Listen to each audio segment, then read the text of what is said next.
It's my anniversary. It's my stroke. Wait, not my stroke-iversary. It's not your stroke-iversary. It's your stroke-iversary. It's your stroke-iversary. Don't be singing all nice, making me sound... Well, actually, I don't want to sing because I'm going to make you sound horrible with my amazing singing voice. People will be like, wait, I thought she was the singer. Yeah, that's why I don't sing. I just don't want to embarrass you. Sure, that's what they say.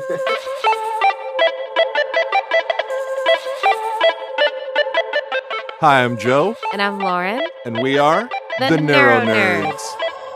Yes, that was on time. I feel pretty good about that.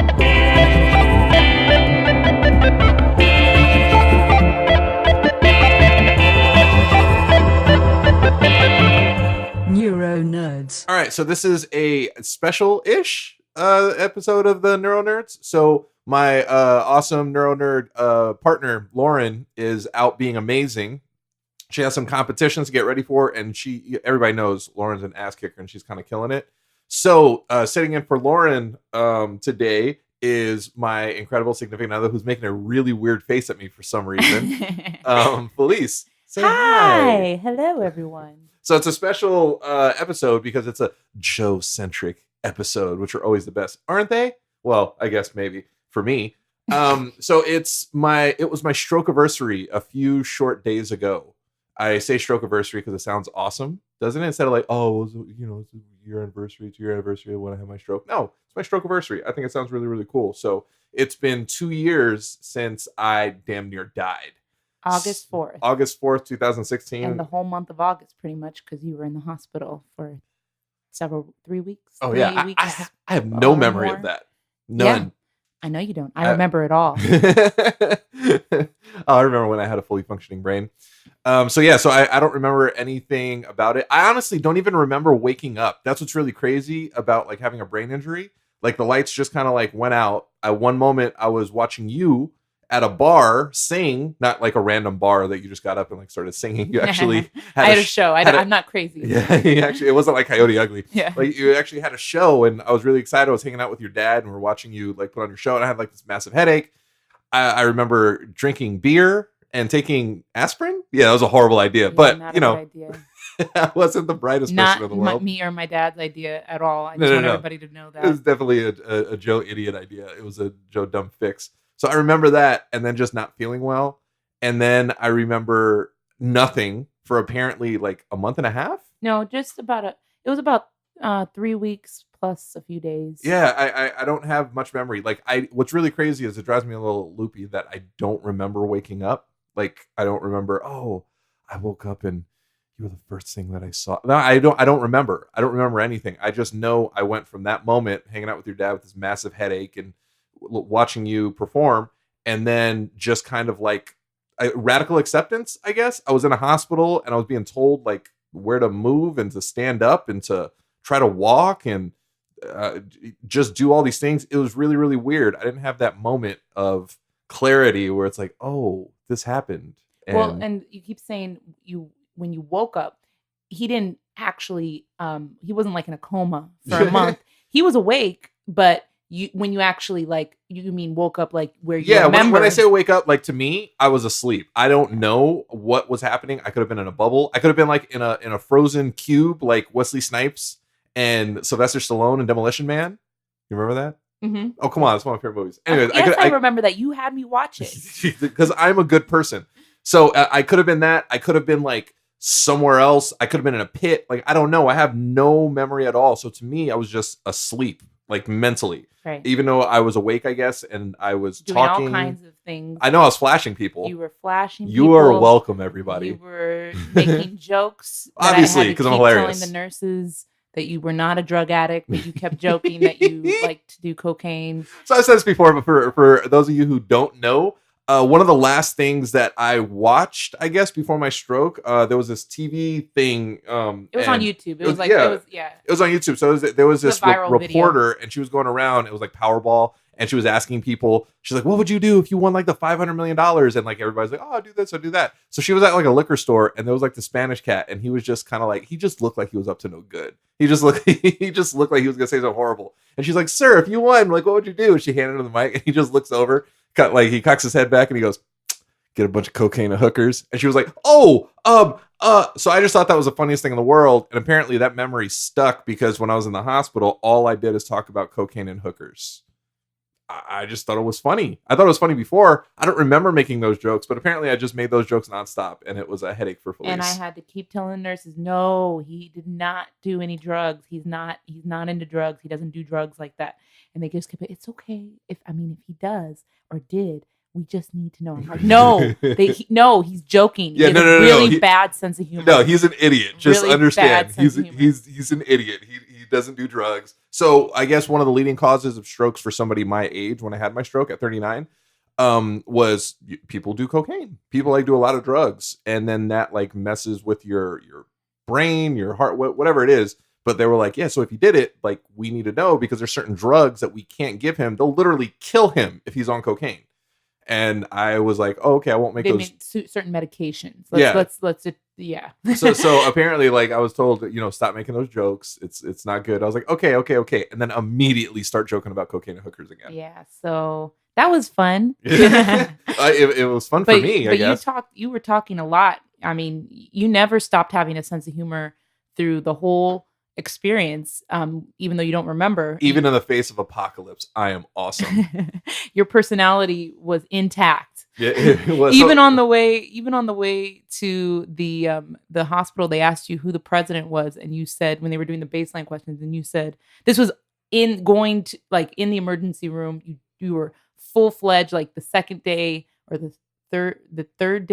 second day of having the stroke. And they said, who's the president? You're like, oh, definitely not the orange guy.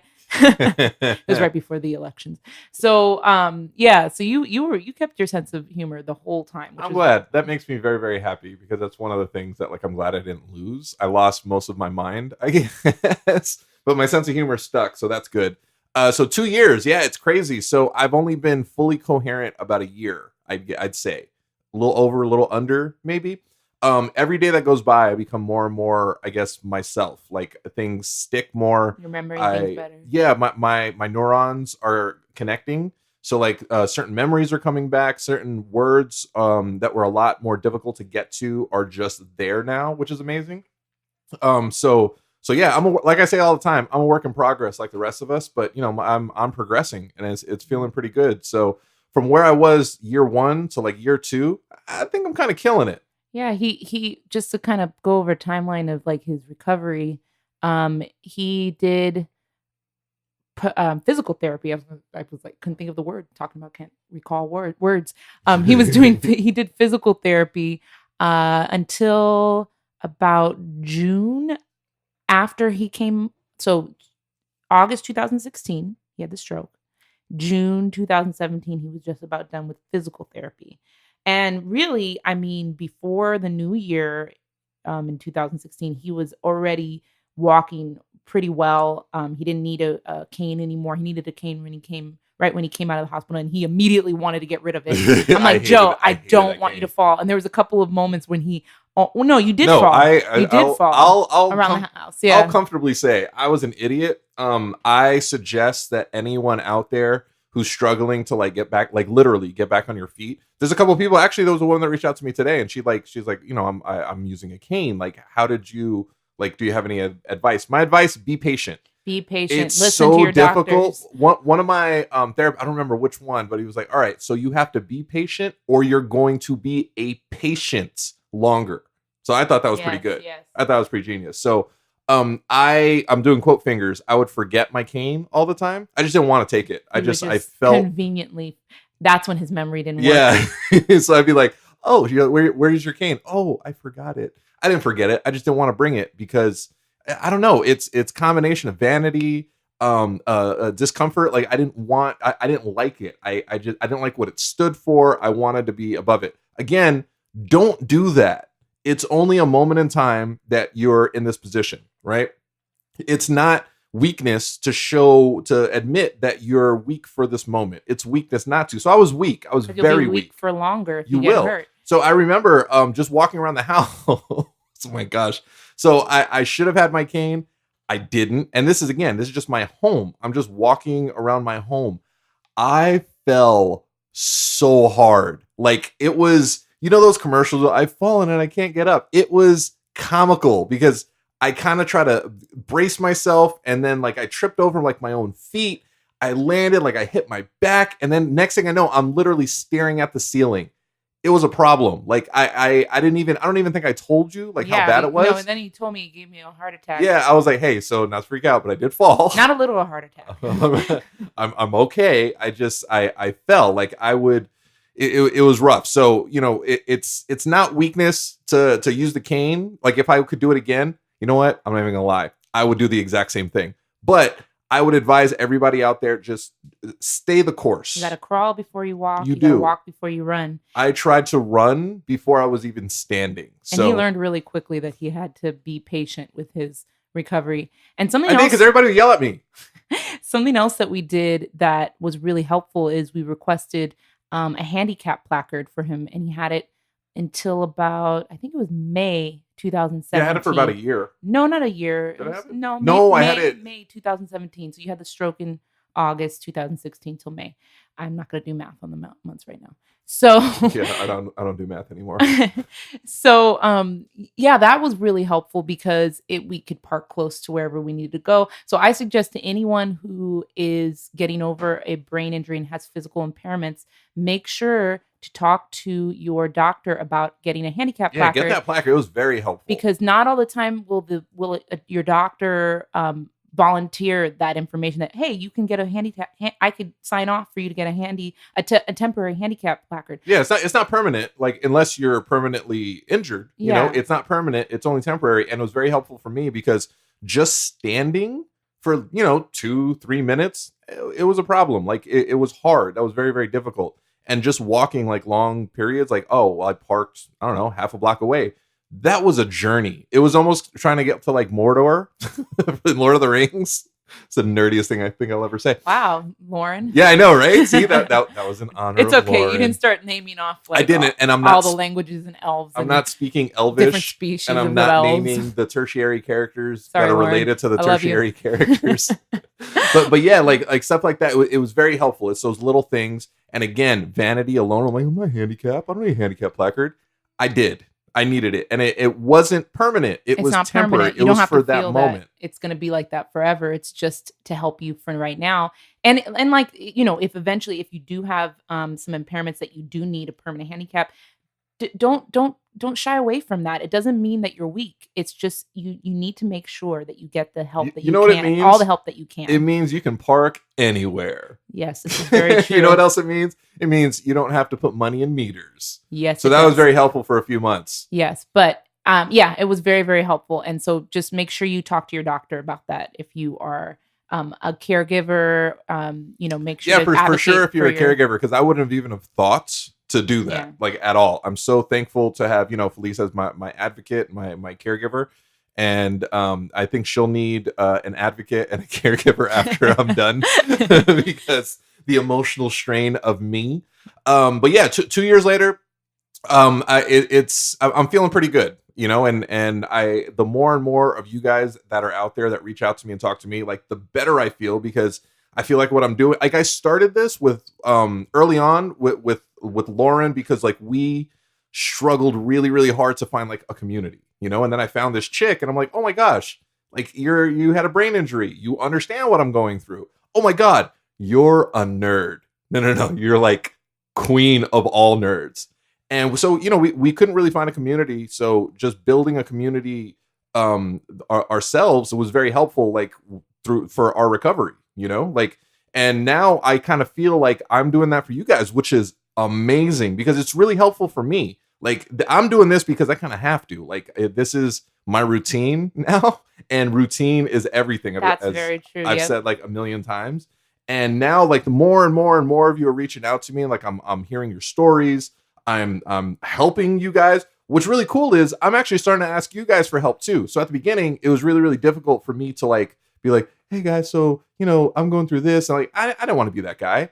And also like physically, mentally I'm a basket case, but like physically I'm doing like really, really well. And there's like a lot of you out there that are like still suffering a lingering effects of the stroke or the brain injury, and physically you're not like really physical deficit. Yeah, as far along as I am. So like I just feel horrible saying, hey, well, what are you doing to get better? Because like, I guess physically I'm doing better than you, but mentally, I'm sure you guys are all doing better than me. And we're all here to help one another. So I've been reaching out to you guys, and you guys have been giving me like little tips and tricks, and it's been incredibly helpful, and just hearing your stories is like crazy inspiring for me, because it's it's tiring. It's tiring to be super positive. It's tiring to reframe everything and be like, everything is good.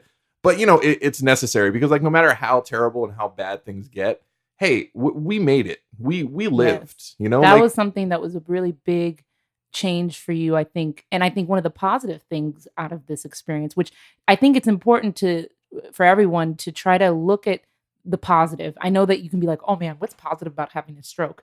But for Joe, just getting a new lease on life. He got a new lease on life after this stroke. He became more positive. He became motivated to live his best life. That's like Joe's slogan. I'm trying to just live my best life. it is. I'm like Cardi B. Yeah. I'm living my best life. Best life is his favorite Cardi B song. So No. I'm just exactly like Cardi B. Oh, you are. Yeah. You're so like Cardi B. Yeah. Have you? So, trying to find the positives out of a negative an apparent negative situation is so very important. And I really admire how much Joe has turned this whole situation into a positive in his life. And by creating this podcast and creating his blog and just really helping others in their journey, that's really been inspirational to me as his partner. So yeah, I love you. Do go on. More me. So back to the timeline. So timeline over his recovery. So he stopped his he graduated from his physical therapy in I didn't even get a diploma. This is bullshit. June 2017. Well, they signed something. I think I might have that. Yeah, it was a big piece of paper that said, get the hell out. Yes. And then, but he also was doing occupational therapy at the same time. His physical therapy and his occupational therapy were both going on. They were parallel therapies that he was doing at the same time, as well as doing cognitive therapy, like with a psychologist. Yeah, to make me less crazy. Yeah, just to help with all the emotional side of the recovery. But he has continued with his occupational therapist, and he's still seeing his occupational therapist. She's amazing. Like, I adore my occupational therapist. He's talked about her a lot. On I do. She contributes. She contributes to my blog. Yeah, the last blog that was the latest one. He's coming out with another one this week, but the latest one was by Kaylee. She gave all kinds of really good information, and a lot of you guys have reached out and said like how helpful it was, which is amazing. Yeah. And she's been like, I would be lost without my occupational therapist, and I say that before, like, I truly mean that. She's meant so much to my recovery because she actually cares. She goes like above and beyond to like help me figure out all of the stupid issues that I have, physically, mentally. Like, she's amazing. I wish everybody had a Kaylee during their recovery. I do. They don't, but I do. I wish they do. And if you don't know what occupational therapy is, I just looked up the definition so I can read it. So it sounds like I know what I'm talking about. Nerd. Occupational therapy is a form of therapy for those recuperating from physical or mental illness that encourages rehabilitation through the performance of activities required in daily life. And I think that a lot of people are very like fuzzy on what's OT, occupational therapy. Right. I think occupational therapy is one of the most important parts of at least Joe's stroke recovery. And Yes. I think for a lot of brain injury survivors, occupational therapy is very, very helpful. Just last week or the last couple weeks, we've been really focusing on just organizing his life better with his occupational therapist. So she's had him get a paper planner and a big calendar to kind of figure out what's the best way for him to be more independent, because I help him a lot with his schedule and a lot with just reminding him about things. And I'm like a typical dude. I just kind of go where she tells me to go. But more so because of, not just because he's a typical dude, but more so because of some of the deficits he's dealing with memory and things like that. Yeah, my memory sucks. And overstimulation. He gets overwhelmed very easily. So I help him keep on track with his day-to-days. But we've been working in the past couple of weeks with his occupational therapist on helping him be a little bit more independent with that so that he can keep track of it. And I'm going to still help, but just so that he can keep track of it and, keep up to speed with what he needs to do, especially since he's getting really busy with the blog and with the podcast. Yeah, I'm gonna have Kelly Clarkson sing a song about me, Mr. Independence. Yeah, I know, right? Isn't that great? Can you sing it? What happened? Wait, how much can I say? I don't want to embarrass you with my amazing Do it. I want to hear voice. it. You guys have to hear him sing. You don't, but so my memory sucks, but it is getting better. So my long-term memory was mostly unaffected. There's a couple of things here and there that are fuzzy or that I don't remember. And then sometimes it just drives me crazy and I get so fixated on why can't I remember this thing that I absolutely should remember. And it's my short-term memory that just blows. Like it sucks. But routine is helping with that. Routine helps me every day. Okay, like I get up at this time and I do this and I do this and I do that and everything is good. When routine breaks, that's when I have a breakdown. I'm so glad you said that routine. Like we really created a really strong routine, I think, post-stroke. A big part of that was meditation every morning, doing regular physical exercise regularly every week. We've gotten a little off because of the move, but we're about to get back on that this week. And just making sure he's got just regular things that he's doing that keeps him kind of in line. Because when he doesn't have routine, he gets really overwhelmed. It's chaos. So, I've been told like I get really short or I get like snippy. I get a little bitchy. I'm not going to lie.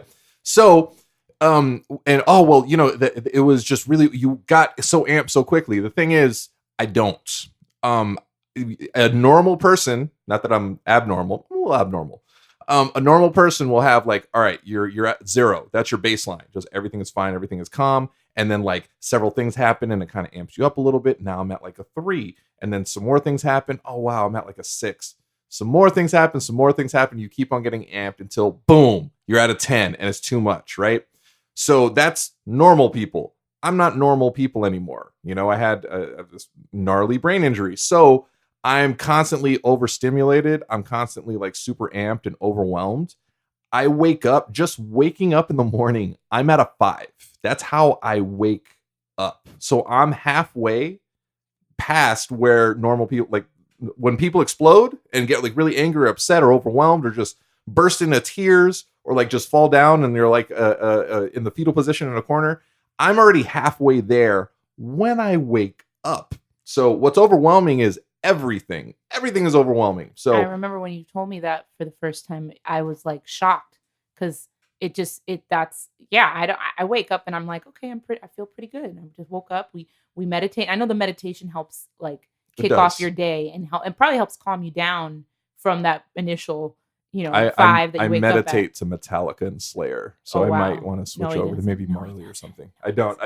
Meditation is very helpful. It's been key. I broke my meditation streak. I meditated for about a year and a half straight. And then like I had an idiot dumb moment. And I went on a bachelorette weekend for my friend and wasn't there to remind him. She left me alone. I was all alone with only my thoughts, which was a horrible thing. And I meant to text him, did you meditate today? And I completely forgot. I didn't. So and I was really, really bummed out. I beat myself up for like a good 48 hours. But then I realized, all right, cool.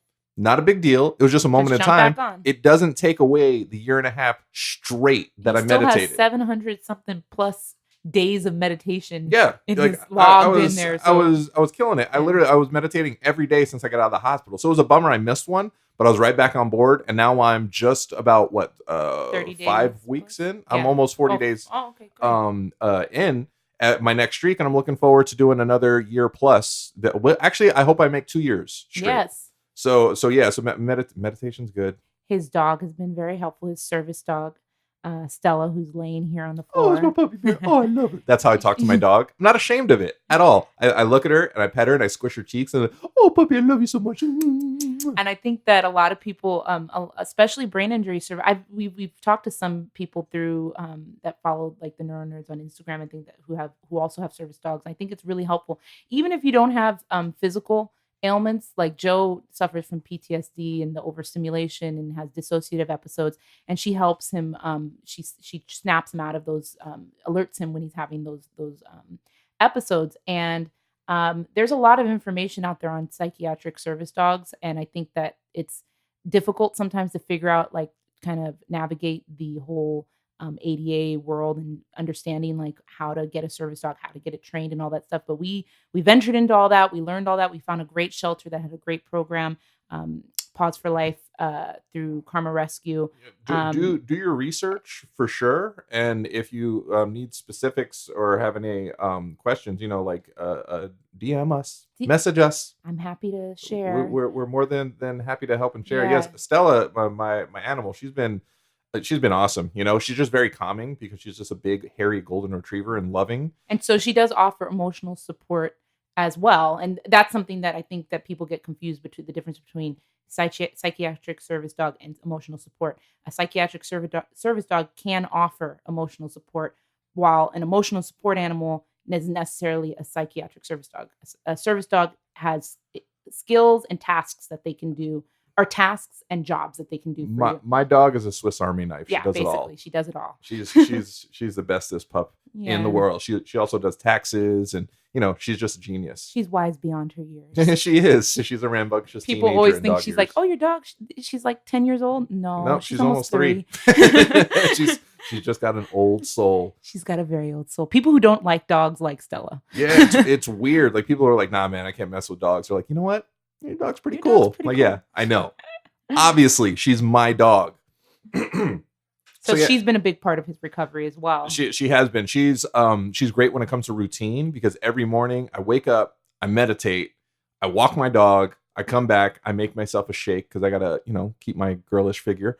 And that's it. That's how I kick off every single one of my days. And when when that doesn't happen, it's a little chaotic. It's not the easiest thing in the world for me, but I'm getting better. I think. You're getting a lot better with. I think that in the beginning of recovery for anyone, it's good to try to not have too many variables. As you get further along, like Joe is now, he's learning how to adjust and be flexible with variables that happen from day to day. Still don't like it, but I'm doing better with it. But I think that especially for people that had a full-time job before they had the stroke or whatever brain injury they suffered, and now maybe can't work or have limited ability to work, they need to find some regularity in their day-to-days.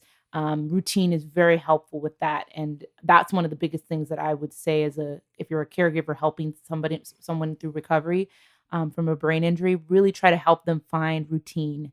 That'll help keep them grounded. Yes, very much so. Also, patience on both sides. Obviously, I said before, we have to have patience, or we're going to be patient for a long period of time. The other side too, just understand how difficult this is for us. It sucks, man. So it's not easy. It's not fun. Obviously, it's not easy. It's not fun for the other side. But it's weird because you're inside your own head, and you just you think a certain way, and you're feeling these new things. You don't know really how to process them. You don't understand what's happening, and you want to be understood, I guess. That's why it's really awesome to find your community. That's why I love talking to you guys and hearing your stories, and because I compare them to mine, and I take something away from everything that you guys tell me, and I hope you guys do the same thing, because you guys understand. I remember I think I might have said this before, but I went to Coachella, that big music festival, and it was a big deal because it was massive. There's so many people, and there's so many lights and sounds. It's the antithesis of overstimulation. And I didn't know how I was going to get through it. I just knew I had to go to this thing because, I really wanted to see B.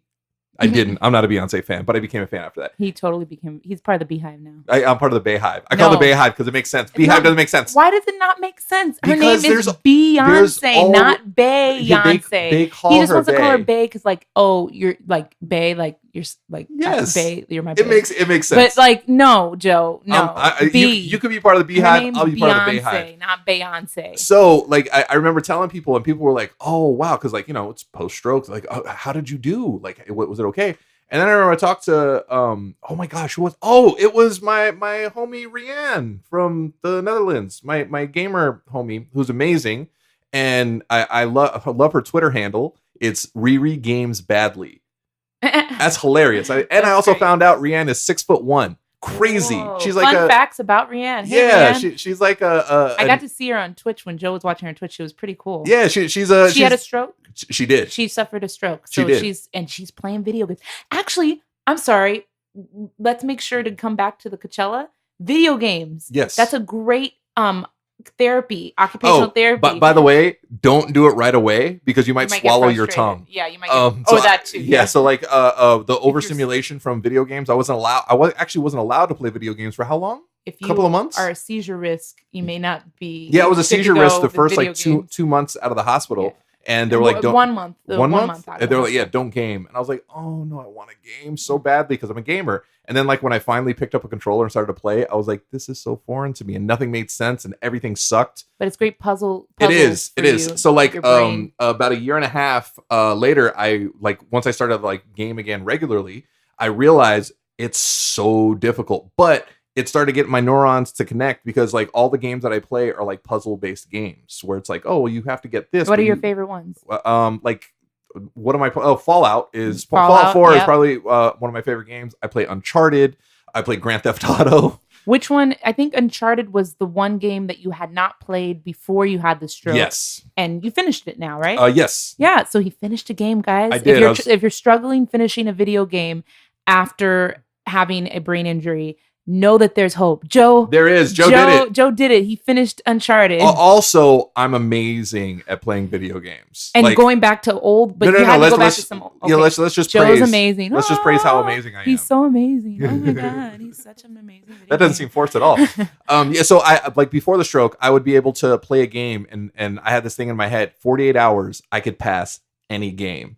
Now, maybe like 48 days, but I'll do it. But I'm back in the flow. Like I'm figuring out puzzles. I'm figuring out the gaming mechanics. Like I'm almost all the way back there, which is awesome, you know. But anyways, like I'm just going back to the Coachella thing, and I talked to my friend Rianne, and she asked me the one thing that nobody had asked me, and it was just so I was so thankful that like a fellow survivor like understood what to ask, I guess. Like nobody else would understand. Everybody's like, oh, wasn't it crazy? Wasn't it overwhelming? Like, how did you do? Same questions. The first thing she asked was, how were you when you got like a few days later? Like she wasn't asking me how I got through it because clearly I got through it. She asked me, how did I react like when I got home? Like nobody would even, and I even thought about that. Like nobody would think to ask, wait, how were you after the fact? Yeah. Not during. How were you like the days following? And she asked me that and I was like, oh, you get it because you're a survivor. You went through this and you understand how like broken brains work. Damaged brains work, which is amazing. So any fellow survivors out there, like find your community, reach out to me. This is why I love talking to you guys because it's very helpful for me. And selfishly, like I don't care about you guys. No, I love you guys. Well, he started this to help others because and find a community for himself, but also to help others as well because he felt like he's doing so well. Physically, and he wanted to help others that may not be doing so well. Yeah, I feel almost a responsibility, you know, like I'm doing so well. So like, why would I not share how awesome this is to keep pushing through, to be patient and like never give up? So long as you have hope, anything can happen. Anything. And I've seen miracles in talking to you guys and hearing your stories. Positive thoughts, man, can heal. Yeah, just like the tattoo you have on your side. Yes. Positive energy activates constant elevation. Yes. It's an acronym for peace. Yes. Keeping peace in your heart and staying positive can do a whole world of good. That's a big part of this too, is your attitude towards your recovery. Absolutely. Staying positive. And plenty of cocaine and hookers. No, none of that. No.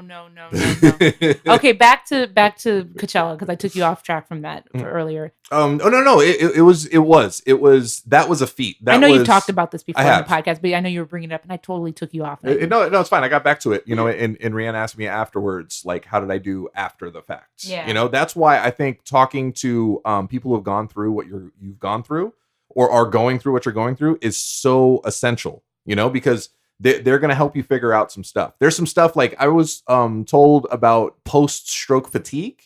I didn't think that was a thing. Holy shit, that's a thing. Like it's so exhausting. Like one conversation with some like just talking about like 2 minutes, something I didn't really know that I actually had to like think about. I'd have to take a nap for an hour. It's crazy. Post-stroke fatigue is an absolute thing.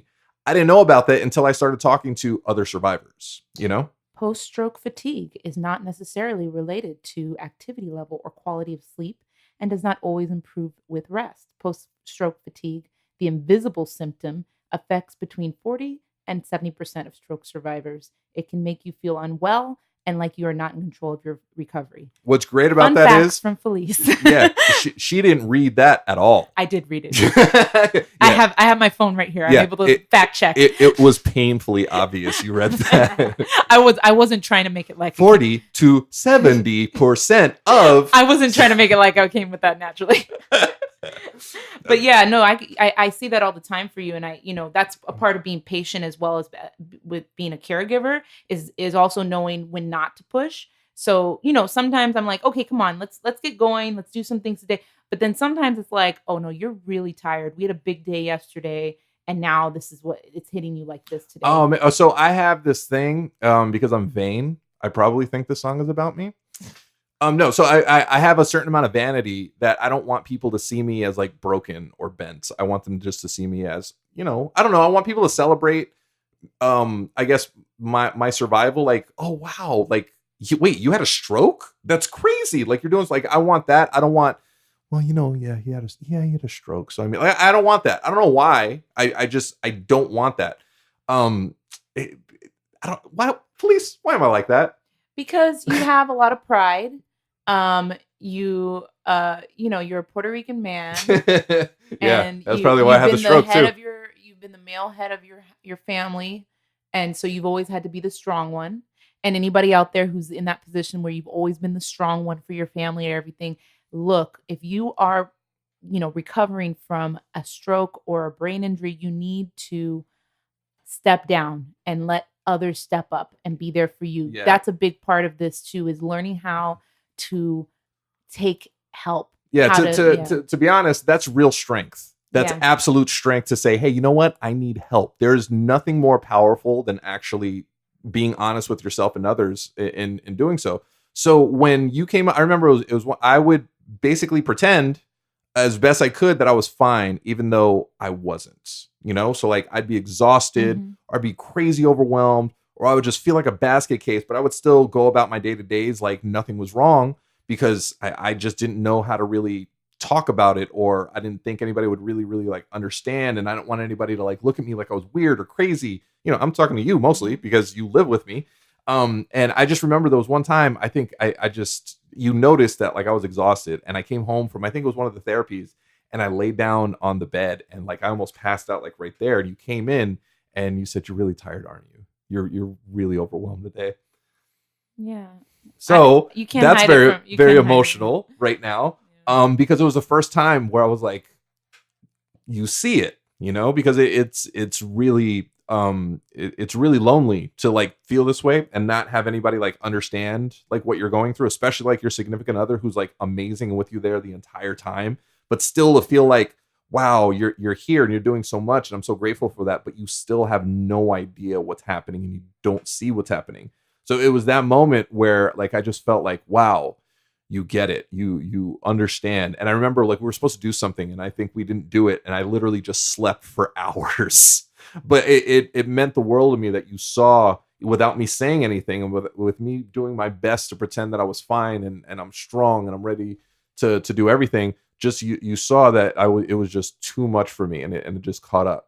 And I appreciate that. You can't fool me. No, I absolutely can. Yeah, no, I love you. I'm that's why I'm here for you, like that's one of the, like what we were saying before, like really lean on your caregivers, and if that's your significant other, or a family member or a friend, that's one of the best things that you can do for yourself through your recovery, is find your tribe that's going to help you get through this. So whether that's family, friends, strangers, doctors, anybody that you can find them, find them, let them in, hopefully they won't disappoint you, but give people the opportunity to disappoint you.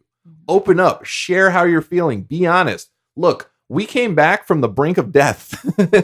We didn't come back to just bite our tongues and just like suffer. We came back to open up, to be honest, to live, to grow, to thrive. Yeah. So if you have a significant other, if you have like your mom, your dad, your cousin, your sister, your friends, a stranger, a therapist. Open up, share how you're truly feeling. If you're tired, tell them you're tired. If you're frustrated, tell them you're frustrated. Somebody pisses you off, tell them they're pissing you off. Just share. And you're opening that window to have them help you, right? You're opening that window to bring you closer to whoever that is. Let that happen. Now, hopefully they'll like, oh, this is awesome. I want to help you and I get this. And they're there with you.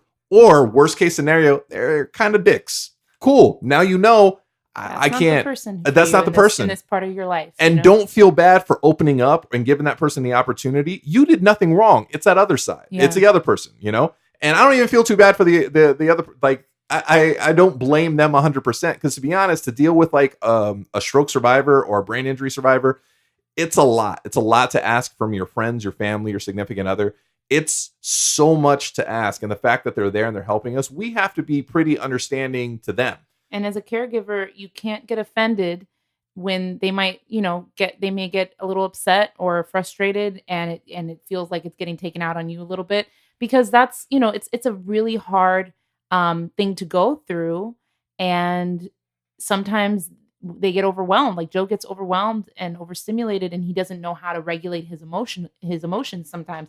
And I know, okay, he's not taking that out on me. He's overwhelmed. I'm going to give him some space, and we work on that all the time. All the time. We work on. So a wild animal, because I'm kind of like a wild animal, because I'm badass and majestic, and come on, how else am I like a wild animal? Stinky. Yeah, well, I do run hot. No, he doesn't stink. I'm kidding. I do sweat. Joe takes showers. Hashtag Joe takes showers. And I do sweat in the shower. I'm a very hairy, sweaty Puerto Rican dude. So like, like a wild animal has like, there's like that story with the lion, and the lion has like a splinter in its paw, and it's like angry at everybody until like and removes the paw, and then it's like it becomes friends with the dude for helping him with the pain. I'm like that because an animal like a lion or a wild animal can't explain the kind of pain he's in and tell you why. So like they react violently. That's kind of how I feel. Like I know some kind of like I'm in a lot of like pain, not physically, mostly like mental.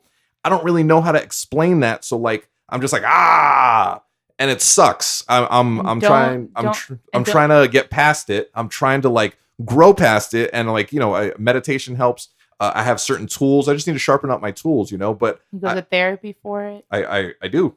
Yeah. Don't be afraid. Don't be afraid to go seek outside help for that too, mentally. Again, that doesn't make you weak. That actually makes you strong. Yeah. And I have to listen to my words more because I beat myself up a lot. Yeah. Yeah. No, we both get that sort of help too, because like this can be a tough journey. So don't caregiver and survivor alike. You don't feel ashamed to go out and seek help. No, not at all. And again, like I was saying earlier, just be honest. Give people the opportunity to disappoint you. Hopefully they won't. And hopefully you find like your counterpart in your recovery. But find someone, find a group, find something for you to latch onto, for you to talk to, for you to be able to like process some stuff out. Gain as much information about like what's going on, what's helped other people, what's hindered other people. It's so helpful. I've said this a million times. I'll continue to say it. The NeuroNerds, we're here to help. Yeah.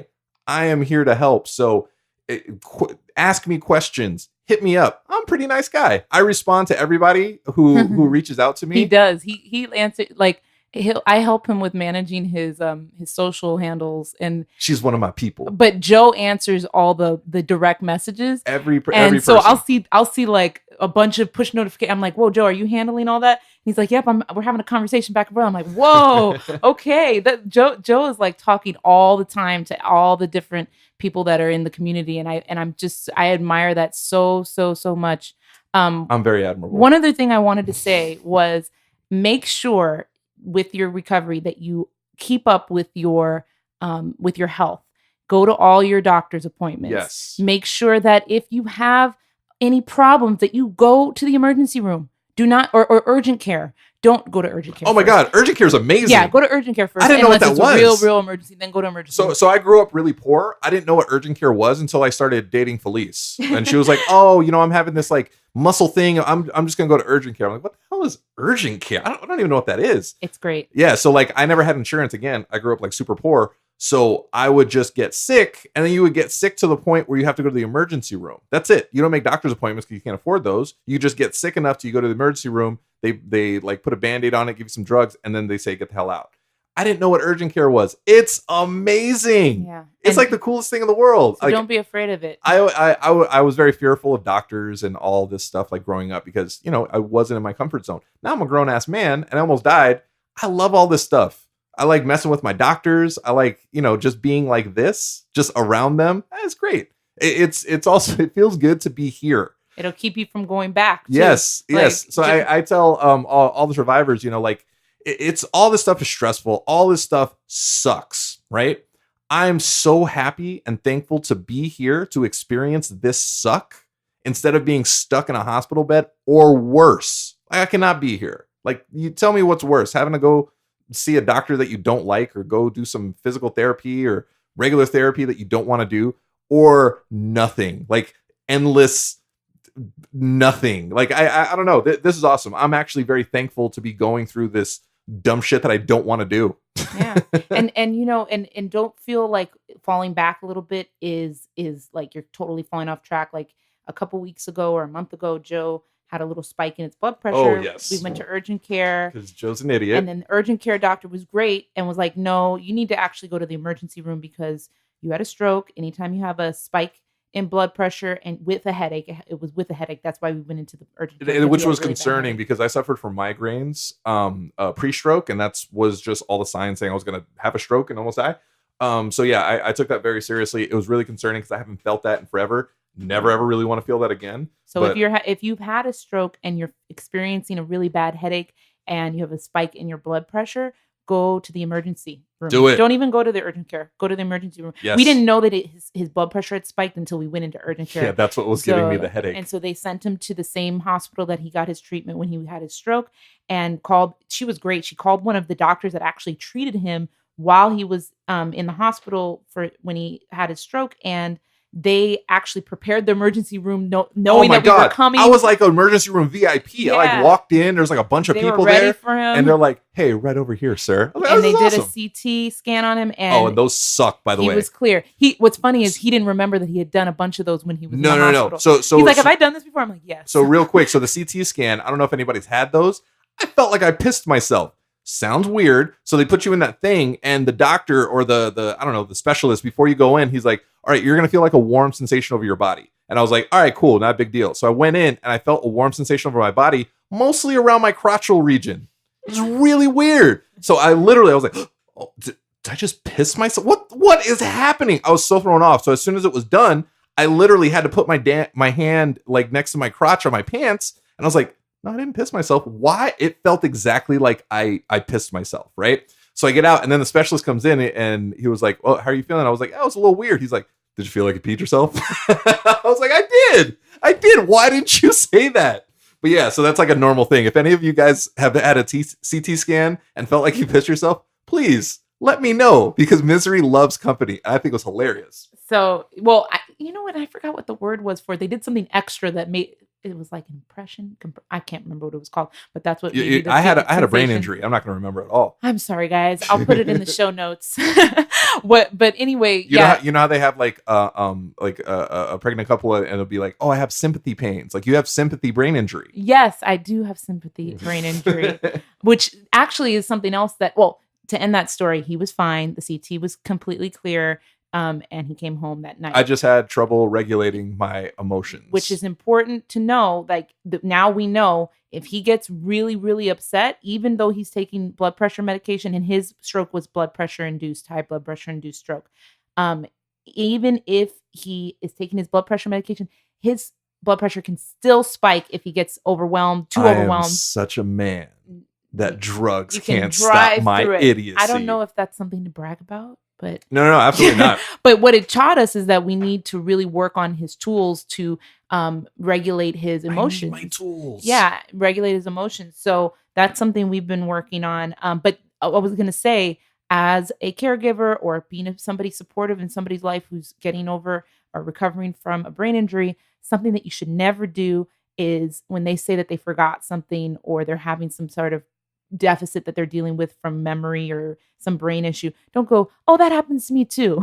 Oh my God. That's one of the biggest things I can give advice wise. Because I forget things too. But if I say that to him, it's the worst. It just really like just makes him so mad because it's so I've stopped that a long time ago. Yeah. So don't compare. Because I actually do have not brain, but I do have memory issues myself. Just like I have a bad memory, and I just thought I was just trying to like, relate to him. Just don't compare. And he was like, no, please. That doesn't make me feel better. Don't ever do. Well, what's really, really funny? I had that this conversation, this moment with my therapist, like my crazy therapist. She's not crazy. She deals with my crazy. His psychologist. Yeah. So like we were in a session and I was like, yeah. So I was talking to the, I think it was the Stromies. They put a post, the 3 homies who had strokes, the Stromies. I love those women.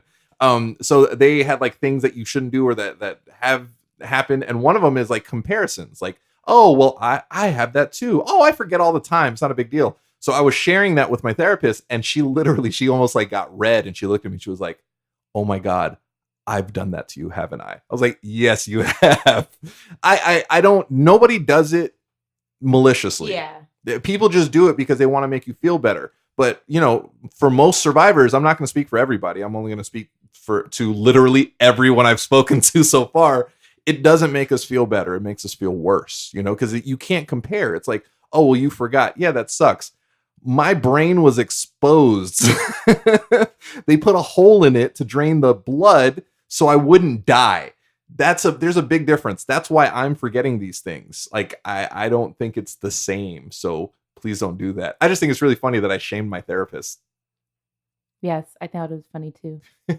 Also, I just looked it up because I have my phone right here. Yes, she does. You get that peen sensation when you're in the CT scan when they do it with contrast. Oh, contrast. That's what it was. Yeah, I can tell you guys what that means because I have it right here. Oh, no, I can't. No, you know what? Next, if I ever have to do it it in the show notes, I'm going to give this link in the show notes. If I ever have to do a CT scan again, I'm just going to pee. I don't think you had to pee though. No, I don't think I have to, but I'm going to. Oh, you're just going to do it? No, I'm not even going to do it like in the C team. I'm just going to do it standing up right before I go in. Be like, oops, sorry guys. No? Good idea? Bad idea? I don't think that's going to work. They might put you in the psych ward, think there's something wrong with you. There's absolutely something. There's so many things wrong with me. So this is my 2-year anniversary, my Stroke-iversary. Stroke-iversary. And I wear that like a badge of honor. I really, really do. He literally does. He's got a tattoo of it. I do. I have a Yoda tattoo on my arm in a Survivors. We'll post it on Instagram. Yeah, I was supposed to do it. If the Stromies, if you guys are listening, I was going to post my tattoo a couple of weeks ago when you asked. But I didn't. I had a strokey moment, and every time I was like, "Oh, I'm totally gonna do this," and then I was like, "Ooh, shiny," and then I didn't. So don't worry, I'll remember. But I'm going to. I'm gonna tag you guys because you guys are the bestest. I'll do that as my support system thing. I'll remember for you. Don't worry, I got you, boo. So yeah. So it's a big deal. I make normies uncomfortable with the fact that I talk about almost dying so much because I did. But I think that, obviously for someone who hasn't gone through this with you and you just say that out of the blue, that's kind of like, it's a little jarring. But I think that for you, it's not a negative thing. It's a positive thing because it gave you a new lease on life and it made you make a change in your life. You needed to make a change. And this, unfortunately, you needed a life-threatening, experience to knock you into a new phase of your life. But I think that you have taken that sign and you are doing really good things with your life. Michael Jackson. I'm proud of you for that. Make that change. I've made that change. I have because he's starting with the man. Oh, that's what it's from. I was like, wait, which Michael Jackson song is it? Oh yeah, Man in the Mirror. I looked at the Man in the Mirror and I made that change. So yeah, no, I I did. I was, I was lost. Now I'm found. Now he's found. It's crazy. Like he found himself. It sucks that it's taken damn near dying to get me to where I want to be and where I kind of feel like I probably should have been my whole life actually living it. If you're out there and you're listening and you haven't almost died, just live, man. Don't wait until I actually had this conversation again I'm talking about the Stromies a lot because we're going to be doing stuff in the future, which is awesome. But it shouldn't take almost dying to get you to live. You know, like, why does that happen? I talked to the guys from Stroke of Genius, and like, why does it take almost dying? Stroke of Genius is also another really cool video series. Yeah, the Shout out docuseries to that they're amazing. And we just had this conversation, like, why does it take almost dying to get you to like truly live? It shouldn't. Absolutely shouldn't. So hear what we've gone through, hear what I've gone And do through, better. and be like, I don't want to do that. I just want to skip the middleman, the almost dying part, and I just want to go straight to living. You know, especially if the cause was avoidable, like high blood pressure. Like absolutely. Don't be an idiot. Go to the doctor. Don't- Sometimes it happens out of nowhere, and that's another. That's you a whole remember nother thing, but that campaign with Bo Jackson? It's like, Bo knows. Joe knows idiocy. Joe knows how to get himself almost killed by not going to the doctor, by stressing out. So don't be like Joe. Be like post-stroke Joe. Yes. Right? Be like Joe 2.0. Joe 2.0. Yeah, killing it. So 2 years later, I'm here. I'm bigger. I'm faster. I'm strong. I'm like the $6 million man, but worth a hell of a lot less.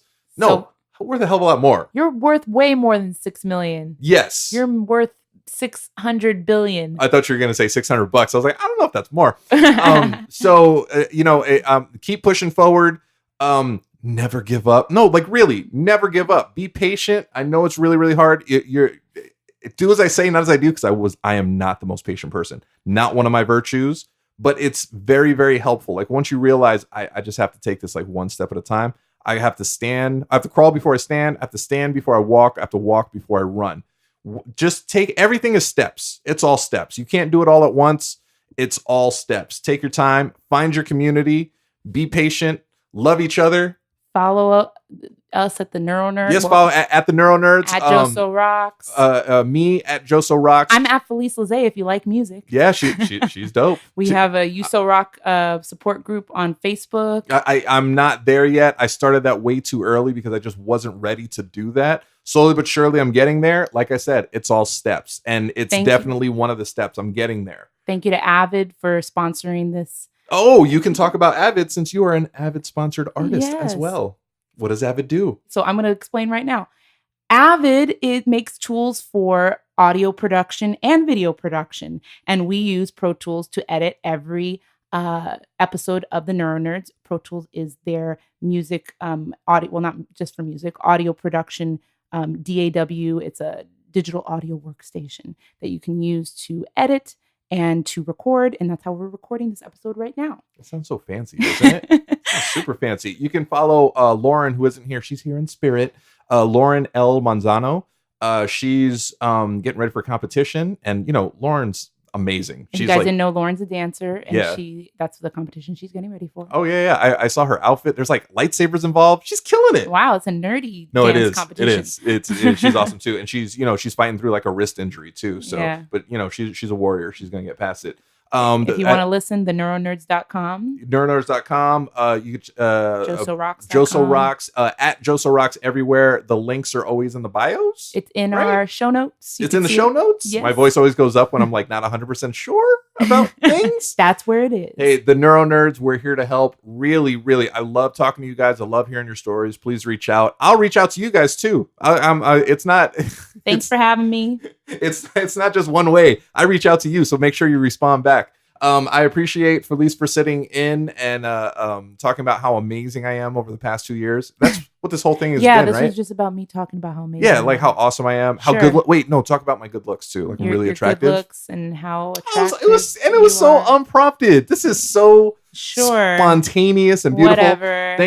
Thank you to Stella, my sitting here wonder quietly. pup, just yawning, sitting at my feet, being majestic and beautiful. We love you guys. NeuroNerds always here to help. On that note, NeuroNerds out. That could have been a little better. I tried. I was trying to go in sync with you. Oh. It was so bad.